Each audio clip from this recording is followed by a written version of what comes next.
It is December 1944, on the Western Front, the Ardennes. Snow drifts across a silent forest road, coating the twisted wrecks of trees and burned-out vehicles. The air is thick with the metallic scent of cordite and cold steel. A lone Tiger I, its dark armor scarred and frozen, sits half-buried in snow. Its engine is silent, fuel long gone, the crew inside, exhausted, hollow-eyed, listen to distant rumbling. Not thunder, engines. Dozens of M4 Shermans, the American workhorses, emerge from the fog, their engines hum steadily, their turrets scanning each tank smaller. Lighter, yet they keep coming, row after row, endless. Inside the Tiger, the commander lowers his binoculars. His machine once ruled these battlefields, a predator few dared challenge. Now it is surrounded by prey that learn to hunt in packs. A single shot echoes, then another. Steel meets steel. The era of the Tiger, once unstoppable, begins to crumble beneath the weight of America's 49,234 Shermans. In the summer of 1941, as German tanks rolled deep into the Soviet Union, the Wehrmacht believed itself unstoppable. The Panzer III and Panzer IV spearheaded the invasion. Tearing through the Red Army's defenses with blitzkrieg speed, Europe had already fallen. France, Norway, the Balkans, all crushed beneath the treads of German armor. But that illusion shattered east of Minsk and Smolensk. From the forests and fields of the Soviet heartland came a new predator, the T-34. It was fast, heavily armored, and deadly. Its sloped armor deflected German shells that once guaranteed kills. Its wide tracks glided over mud where German machines bogged down within months. The hunters had become the hunted. Hitler was furious, his vision of the invincible Panzer arm was crumbling in front of Soviet steel by late 1941. He demanded a new weapon, a tank that could outgun, outlast and outerize anything on the battlefield. Engineers from Henschel and Porsche were summoned to design the impossible. What emerged in 1942 would become the most feared tank of the war, the Tiger I. Weighing nearly 57 tons, powered by a Maybach HL-230 engine, and armed with the 88 cm KWK-36 Lu-56 gun, it was a monster born from desperation and pride. The gun alone, adapted from the famed 88 mm flak cannon, could pierce any Allied tank from over 15 kilometers away. When it first appeared near Leningrad in late 1942, the Tiger stunned its enemies. Soviet shells bounced off its armor like pebbles. Entire platoons froze at its sight. To the Allies, it became myth. To the Germans, it became hope. But with its power came flaws. The Tiger's gearbox was fragile, its engine overheated. Its tracks often broke under their own weight. Every kilometer required meticulous maintenance. It was a handcrafted beast, not a machine of mass production. Each Tiger took over 300,000 man-hours to build, precision machined to perfection, but agonizingly slow to produce. By the time Germany could field a single Tiger, the United States could roll out dozens of Shermans. Still, in 1943, Germany believed the Tiger could turn the tide. At Kursk, the largest tank battle in history, hundreds of Tigers rolled forward beside the new Panther tanks, forming the armored fist of Hitler's counterattack. Their 88 mm guns tore through Soviet armor in devastating volleys. But Kursk revealed a truth that would haunt German industry. Even the greatest tank cannot win when it is outnumbered 5-1 and starved of fuel. From that moment, the Tiger's destiny was sealed. It would remain a symbol of terror, not a tool of victory. As 1943 closed, German production lines strained under Allied bombing. Spare parts grew scarce. The Reich poured its faith into fewer, heavier, slower machines, while the Allies turned to scale, simplicity, and logistics. The Tiger roared, but the echo of its roar carried a warning, one its makers refused to hear. Because across the Atlantic, in the vast assembly lines of Detroit, a very different philosophy was taking shape. The American answer was not to build one perfect tank, but to build tens of thousands of good ones. While German engineers obsessed over precision, America embraced production. In 1940, before the U.S. had even entered the war, President Franklin D. Roosevelt called for an arsenal of democracy. He knew the coming conflict would not be won by the finest weapons, but by the most of them. By 1942, that arsenal was awake. Factories once building cars now forged tanks. Ford, General Motors, Chrysler, and Fisher Body transformed their plants into mechanized giants. Conveyor belts rolled day and night, the sound of rivets. Engines and steel filled the air from Michigan to California. At the center of it all stood one design, a tank that would soon become synonymous with Allied victory, the M4 Sherman. Unlike the Tiger, the Sherman was not designed to dominate in single combat, it was designed to be everywhere. Weighing just over 30 tons, it was nearly half the Tiger's mass. Its 75mm gun was adequate. Not exceptional, its armor could not withstand an 88mm shell, but it could be produced fast, maintained easily, and repaired quickly. Its secret was mobility and reliability. The Sherman could drive 120 miles without breaking down, a feat few German tanks could match. It could cross bridges the Tiger would collapse. It could be shipped by the hundreds across the Atlantic, assembled in days and sent into battle within weeks.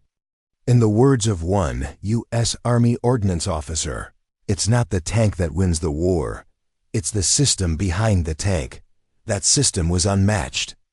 By 1944, American factories were producing 2,000 Shermans per month, while Germany struggled to build 25 Tigers in the same time. And for every Tiger that rumbled onto the battlefield, dozens of Shermans waited on the other side. But quantity alone wasn't the story. The Sherman was modular, easily adapted to changing needs. Engineers upgraded its gun to a 76mm, added extra armor, and even turned it into flamethrower and recovery variants. The British modified it further, creating the Sherman Firefly, capable of destroying a Tiger at range. And behind every Sherman was an army of logistics, trucks, mechanics, fuel convoys, and engineers. The U.S. didn't just build tanks, it built the infrastructure of victory. When American units rolled into North Africa in 1942, they faced their first Tigers at Tunis. The Sherman struggled. Crews described the German giants as invincible, but instead of halting, America adapted. They studied the wrecks, improved armor-piercing rounds, and trained crews in flanking tactics. They didn't need to outgun the Tiger, they only needed to outlast it. By 1943, the M4 Sherman was everywhere. Sicily, Italy, the Pacific, Normandy. It became the tank of democracy, the embodiment of industrial warfare. And as Allied armies prepared for the liberation of Europe, the stage was set for a clash between two philosophies: engineering genius versus mechanical pragmatism. One tank symbolized power, the other symbolized persistence. The war would soon decide which mattered more. War, at its core, is not just fought by men, but by the ideas welded into metal. The Tiger and the Sherman were not simply tanks. They were manifestations of two civilizations at war. The Tiger was a marvel of engineering. Every component was hand-fitted, each surface meticulously machined. Its 88mm gun was unmatched in precision, capable of piercing any Allied tank before they could even close the distance. Its front armor, to 100mm thick and nearly vertical, could shrug off almost anything the Allies threw at it. But that perfection came at a price. Each Tiger was built almost like a luxury car, one at a time. With exacting detail, it required expensive materials, specialized tools, and expert labor Germany could barely spare as the war dragged on. By contrast, the Sherman was a triumph of industrial simplicity. Every part, from engine to track link, was standardized and interchangeable. If a Sherman threw a track or lost a gear, a mechanic could replace it in hours using spares from another tank. If a Tiger broke down, and it often did, it might take days to repair. Sometimes under enemy fire to German engineers, this was an insult to craftsmanship. To American strategists, it was how wars were won. By 1944, the numbers told their own story. Germany, under relentless Allied bombing, could produce only 1,347 Tigers across the entire war. The United States produced over 49,000 Shermans, plus thousands of supporting vehicles, recovery tanks, and artillery. Detroit's Chrysler tank arsenal could assemble a new Sherman every 10 minutes. Trains carried them straight to ports, where ships waited to ferry them to England or the Pacific. Meanwhile, Germany struggled to replace even a handful of losses. Allied air superiority devastated supply line steel. Fuel and manpower ran short. The Tiger, once a symbol of invincibility, became a burden, consuming resources that could have built dozens of lighter panzers. In many ways, the Tiger wasn't defeated by a better tank, but by a better economy. A single Tiger could destroy multiple Shermans in one encounter. Crews feared it, commanders respected it, and soldiers often spoke of Tiger panic, the dread that gripped Allied units when they heard the deep, resonant rumble of its engine. Yet for all its battlefield prowess, the Tiger was a tactical weapon in a strategic war. It needed perfect conditions, solid ground, good visibility, and a constant supply of fuel and ammunition in retreat. It was a liability in muddy terrain. It was a coffin.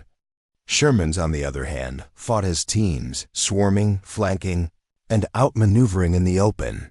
A single Tiger might kill 3 or 4 before being hit, but 5 more Shermans would appear moments later. The math was cruel but simple. For every Tiger destroyed, Germany lost a machine it could not replace. For every Sherman destroyed, America rolled out 5 more. The Tiger's Maybach engine consumed almost 500 liters of fuel per 100 kilometers, a nightmare for a nation running dry. Its complex suspension, overlapping road wheels, and wide tracks were engineering masterpieces on paper, but clogged with mud and froze solid in winter. In contrast, the Sherman's radial gasoline engine was reliable and adaptable to different climates. It could drive long distances, cross weak bridges, and be repaired in the field. It wasn't glamorous, but it kept moving. A German Tiger crew might pray their tank simply made it to battle. An American crew expected theirs to make it home. Even psychology played a role. German soldiers believed the Tiger was their guardian, their last hope against overwhelming Allied strength. Allied soldiers viewed the Sherman as a companion, familiar, dependable, replaceable if lost, but always there in numbers. This difference in attitude mirrored the difference in strategy. The Germans sought dominance through superiority. The Allies sought victory through endurance. In the end, the battlefield became a chessboard where the Tiger was the queen, powerful, slow, and irreplaceable, while the Sherman was the pawn, numerous, expendable, and relentless. And in total war, pawns win.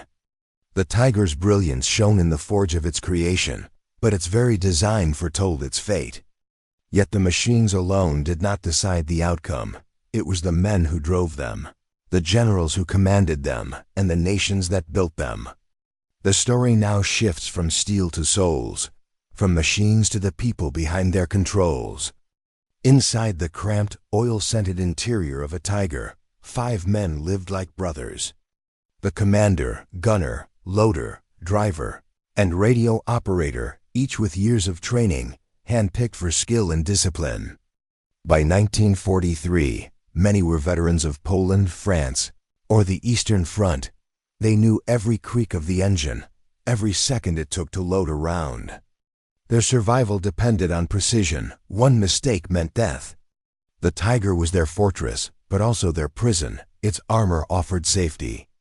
Its bulk made retreat impossible.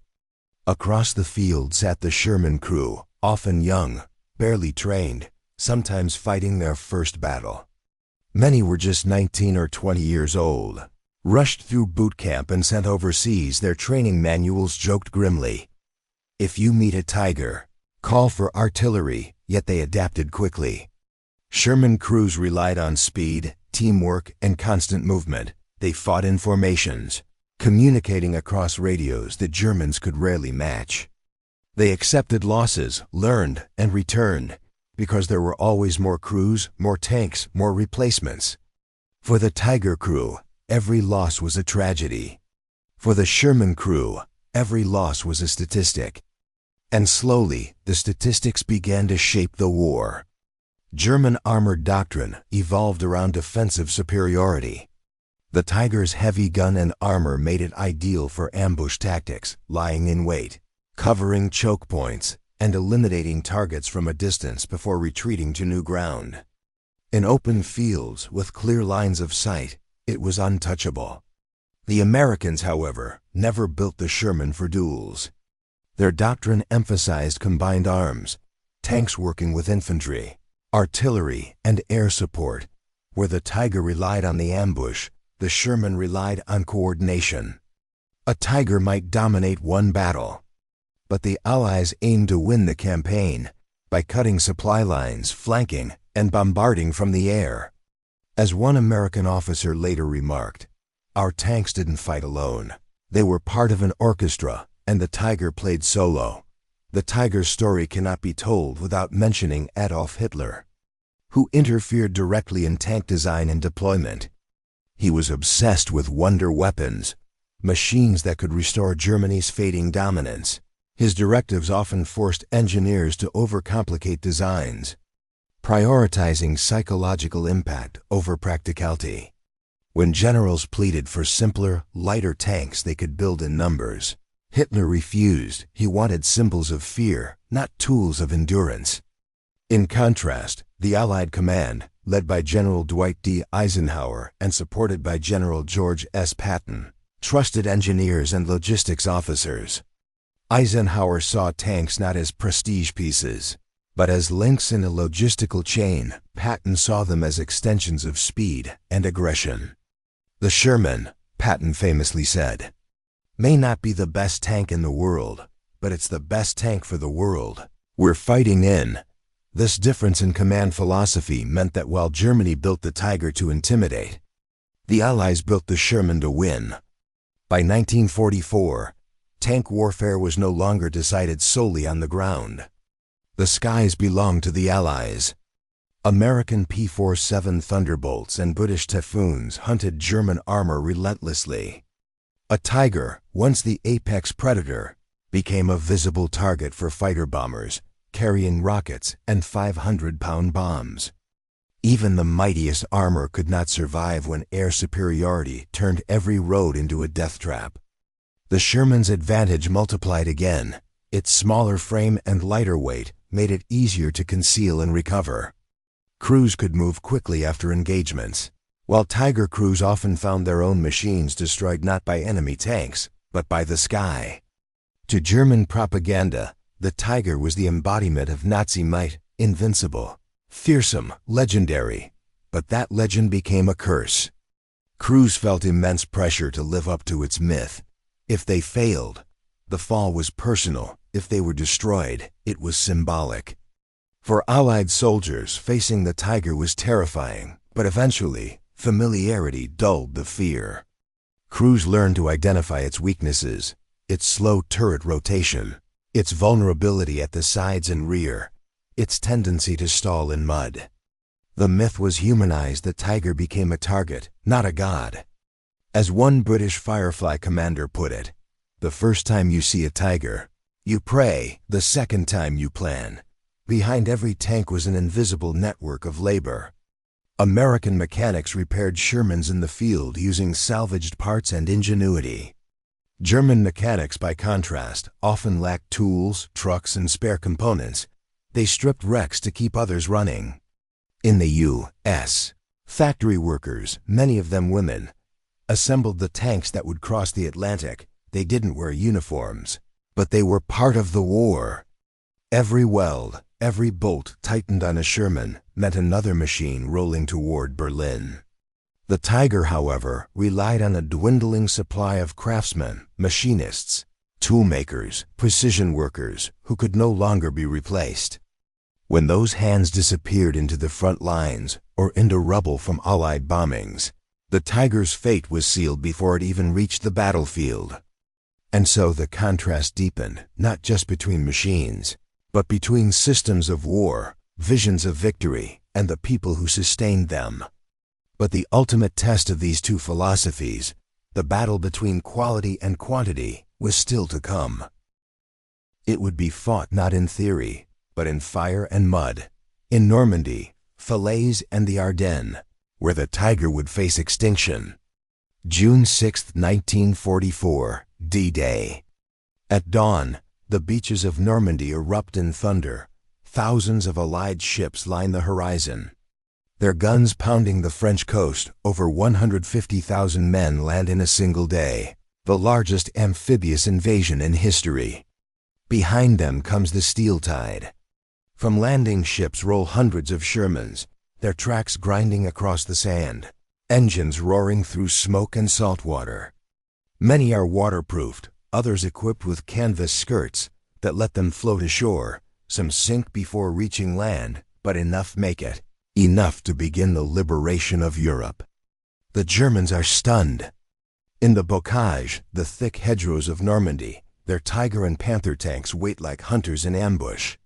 One Tiger can destroy a Sherman with a single shell through the front armor. Its gun is devastating, its armor nearly invulnerable. For every Sherman knocked out, two more roll forward. The narrow lanes of Normandy turn into killing grounds. Sherman crews crawl forward through fields mined and trapped. Every corner a death sentence, but they have numbers, communication, and the sky. Above them, thunderbolts and typhoons scream down, raining rockets and bombs onto German positions. A Tiger hidden in the hedgerows can strike fear into a battalion, but when the dust settles, artillery pounds its coordinates, aircraft sweep overhead, and engineers clear paths around it. The Allied advance bends, but never breaks. By late June, the German 7th Army is locked in retreat. Their Tigers fight delaying actions, magnificent in defense, hopeless in strategy. Fuel shortages force them to abandon machines that cannot move. Some are destroyed by their own crews to prevent capture. One Tiger commander near Villers-Bocage, famed ace Michael Whitman, single-handedly destroyed over a dozen Allied vehicles in minutes, an astonishing display of precision and courage. But within weeks, Whitman himself was gone. His Tiger was spotted by Allied reconnaissance and destroyed by a British Sherman, Firefly, its 17-pounder gun piercing the beast's armor clean through. The Tiger's legend was dying, one shell at a time. By August 1944, German forces retreat toward Falaise, pursued by the relentless Allied advance. The once mighty panzer divisions are exhausted, fragmented, low on fuel, low on men. The Tiger battalions that remain are ghosts of their former selves, powerful but isolated. As the Allies close the encirclement, thousands of German vehicles jam the narrow roads. The Tiger's heavy frame becomes its curse. Bridges collapse under its weight. Roads churn into mud. Shermans and Cromwells swarm from every side, calling in artillery and airstrikes. From above, the Allied Air Force turns retreat into massacre columns of Tigers, Panthers, and trucks are shredded from the sky. Oil fires turn the valley into a furnace. Inside the trap, German crews fight to the last shell. They destroy their own tanks rather than let them fall into enemy hands. The fields around Falaise burn for days. Littered with hundreds of wrecked machines, the shattered skeleton of the Panzerwaffe. The Tiger's battlefield dominance ends there, not in a glorious duel, but in a logistical collapse. The Allies didn't defeat it tank for tank. They crushed it through numbers, mobility, and coordination. One U.S. report described the scene simply: "We found the Tigers, most without fuel, all without hope." From Normandy to Falaise, the Tiger's myth unraveled. The tank once feared as invincible had become a symbol of futility, a monument to over-engineering in a war ruled by movement and mass. But Hitler refused to see it. Even as his armies fell back, he ordered new models, heavier, slower, more complex, the Tiger II, or Königsdäger. It would arrive too late and die even faster. For now, the Allies stood victorious in France, but Germany's armor still had one last desperate roar left in it. A final counterattack, through snow, through the Ardennes, through the heart of winter, where the Tiger would rise once more before it finally fell forever. December 16, 1944. The snow-covered forests of the Ardennes lie still under a pale gray sky. Allied troops, thinking the Germans beaten, rest in scattered villages. Supply convoys crawl along icy roads. The war, they believe, is nearly over. Then, at dawn, the woods erupt. Artillery thunder shakes the trees. Thousands of shells crash into the Allied lines as Hitler launches his final gamble, Operation Wacht am Rhein, the Battle of the Bulge.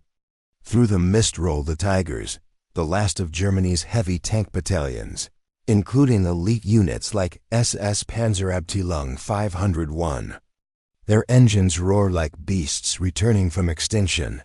The offensive is meant to split the Allied armies, seize Antwerp, and force the West into negotiation. For a moment, it works. The Tiger's gunfire devastates the thin American defenses. Entire platoons are caught off guard. Roads clog with burning Shermans. The familiar fear returns, the deep, echoing terror of those 88mm cannons shattering through armor and snow. In villages like St. Vith and La Glaise, Tigers crush everything before them. Their shells blast through stone walls. Their treads grind through mud and ice. To the weary German crews, it feels like 1940 again, victory reborn. But the illusion fades fast. The Tiger's power is its own prison. Each one guzzles hundreds of liters of fuel, and Germany has almost none left. The offensive depends on capturing Allied fuel dumps. When those fail to fall, the tanks begin to die where they stand. Crew diaries from the time are filled with desperation. We can hear them coming. The engines of the Shermans, but we cannot move. Allied air power soon returns as the weather clears. P-47 Thunderbolts dive on the columns. Their rockets ripping through armor. Supply convoys explode on frozen roads. Even the vaunted Tiger II, the so-called King Tiger, becomes a liability weighing 69 tons. It breaks bridges and bogs down in snow. In towns like La Glaise, stranded crews destroy their own machines rather than surrender. The Americans counterattack relentlessly. Their Shermans, though outgunned, are fast, nimble, and everywhere. They swarm the stalled German tanks, calling in artillery and airstrikes. A captured German officer later said bitterly, "We had the best tanks in the world, but no fuel, no roads, and no chance." By January 1945, the Ardennes Offensive collapses. Tigers litter the roads, some abandoned, others burned out, their crews frozen in retreat. The German armored corps, once the pride of the Reich, is shattered beyond recovery. In total, Germany loses over 700 tanks and assault guns in the Ardennes. The Allies lose many Shermans too, but replacements arrive faster than reports can be written. Factories across America continue to pour out tanks by the thousands. Trains bring them to ports. Ships send them to France. The German miracle weapons, the Tiger, the Panther, the King Tiger, have become monuments to a war Germany can no longer sustain. Every Tiger destroyed represents not just a loss of steel, but of skill, manpower, and irreplaceable fuel. The myth ends quietly. In the final months of the war, a few scattered Tigers fight rearguard actions on the roads to Berlin. Some are captured intact. Most are left behind, engines seized, treads shattered, abandoned by men who can no longer fight for a cause already lost. Inside the Allied ranks, the Sherman crews keep fighting, day after day. Their tanks burn easily, yes, but so do their spirits reignite. They learn, adapt, and endure.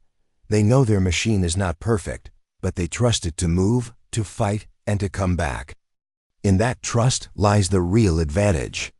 By the time the Tiger's last guns fall silent in April 1945, the Allied armies are crossing the Rhine, closing in on Berlin.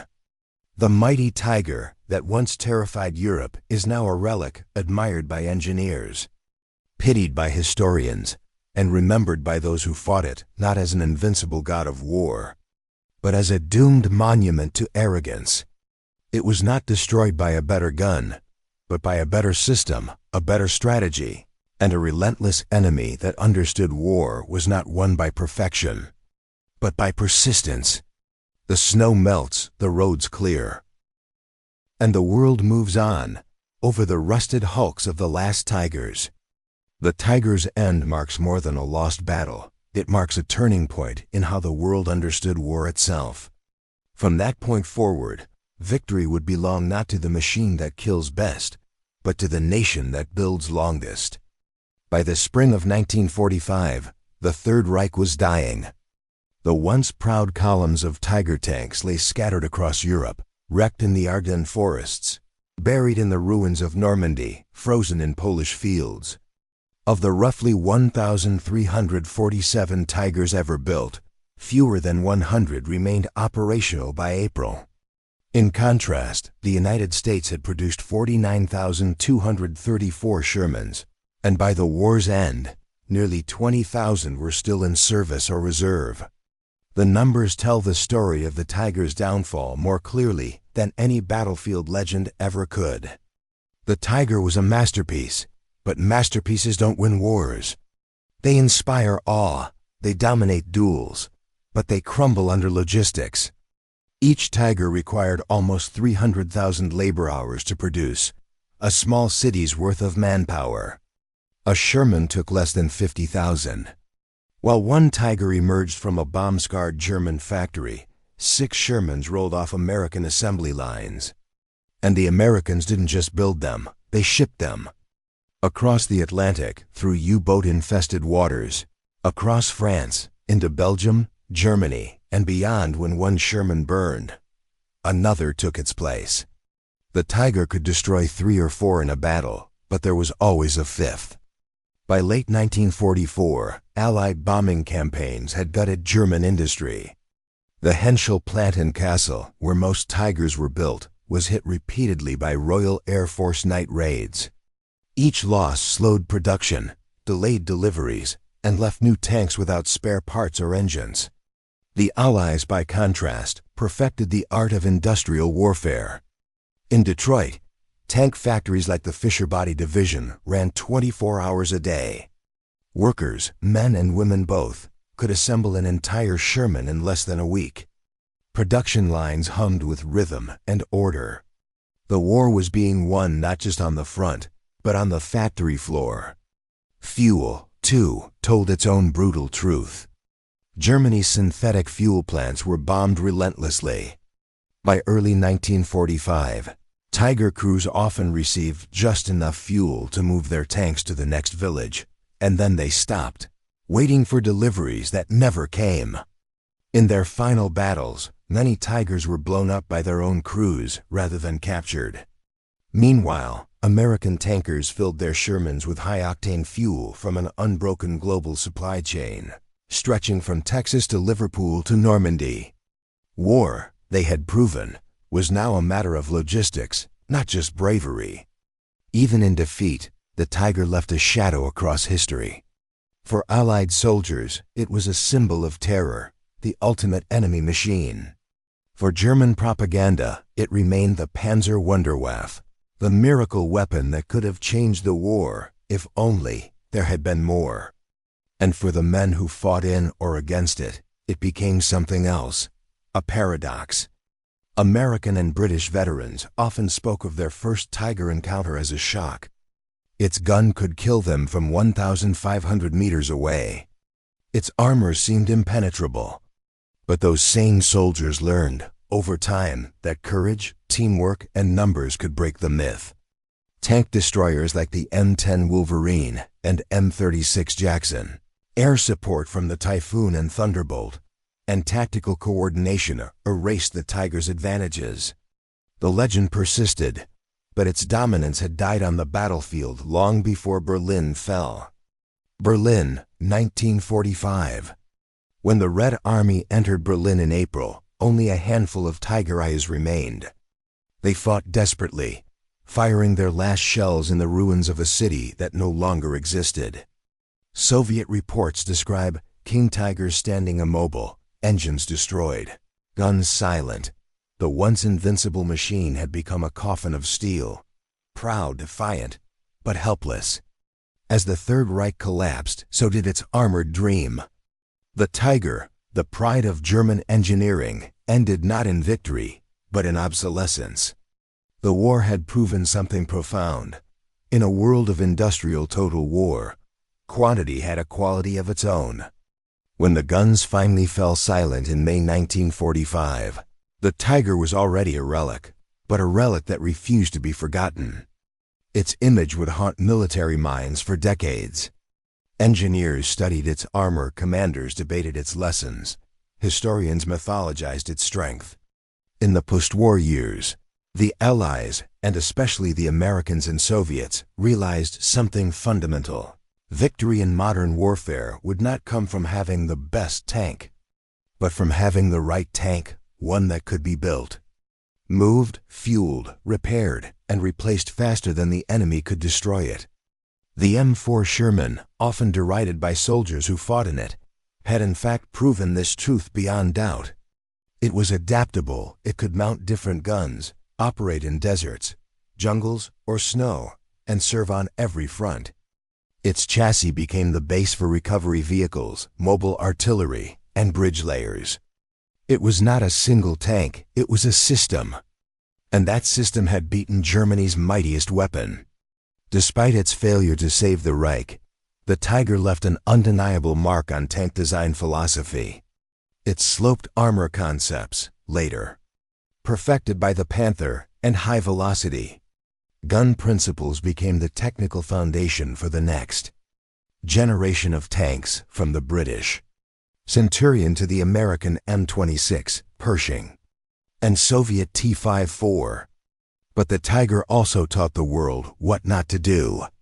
Its weight, complexity, and unreliability exposed the limits of over-engineering in combat conditions. Post-war designers learned that a tank must be maintainable under fire, not just powerful on paper. In many ways, the Tiger became a cautionary tale, a reminder that tactical brilliance cannot substitute for strategic sustainability. German engineers, some later absorbed into Allied design programs, continued to influence tank technology well into the 1950s.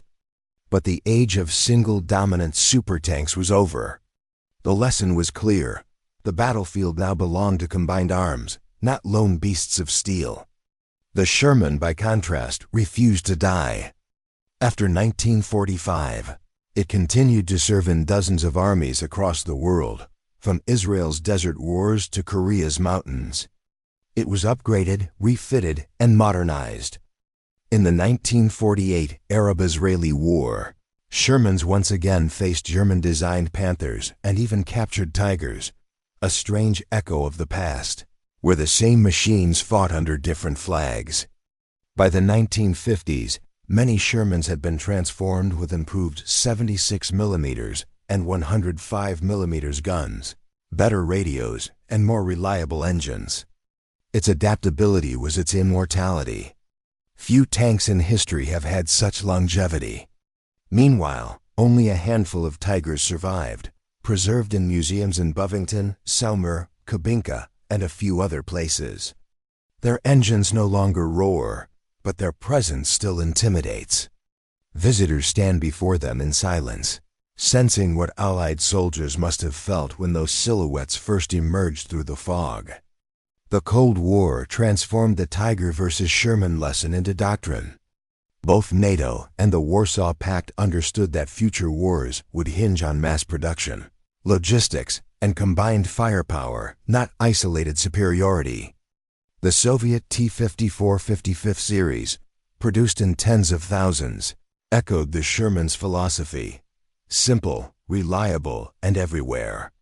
The American M48 and M60 Pattens, successors of the Pershing line, embodied lessons from both, combining the Tiger's firepower with the Sherman's practicality. When NATO planners looked at Soviet armor in the 1960s, they didn't fear a single super tank. They feared numbers, waves of machines that could be replaced faster than they could be destroyed. In that sense, the Soviets had learned America's wartime lesson better than Germany ever did. In the end, the story of the Tiger and the Sherman is not simply about steel and fire. It is about philosophy, about how nations understand war itself. Germany sought perfection. America sought persistence. And history, indifferent and exacting, rewarded the latter. The Tiger remains a marvel, a monument to what human engineering can achieve when pushed to its limits. But the Sherman stands as the symbol of how wars are truly won, not by fear, but by function. Not by the few, but by the many who refuse to stop building, fighting, and adapting. From the wreckage of both machines rose the modern tank, balanced, reliable, and designed for a world where no single weapon could decide a war again. The mightiest Tiger had crumbled, but in its ashes, the world found the blueprint for endurance. The battlefield is silent now. Grass grows over the scars of tracks and craters. Rust clings to what was once power incarnate: twisted steel, cracked armor, silent guns. The Tiger and the Sherman stand today in museums and memorials, their engines cold, their crews long gone. But if you listen closely, you can almost hear them still, the deep growl of German steel, the steady hum of American engines, the pulse of two visions of war colliding. The Tiger was built on belief in superiority, in precision, in fear as a weapon. It was a symbol of control in a world collapsing into chaos. But war does not reward beauty or pride. It rewards endurance. And endurance was the Sherman's gift. The Sherman was never meant to awe, it was meant to work. To move, to survive, to return the next day. It was not perfect, but it was enough, and enough, in war, is victory. In those fields from Normandy to the Rhine, one philosophy of warfare died, and another was born: the age of the singular weapon, the hero tank, the invincible machine, ended. The age of systems, of logistics, of collective strength began. The Tiger remains a monument to human ambition, a reminder that brilliance alone cannot defeat reality. The Sherman remains a testament to human persistence. That simple, steady faith in progress that carried the free world through its darkest hour. Their duel was not merely a clash of armor. It was the story of two ways of thinking, one that sought perfection, and one that sought victory. And when the dust settled, the world learned a truth that would define the modern age. In war, as in life, the mightiest fall, but those who endure prevail.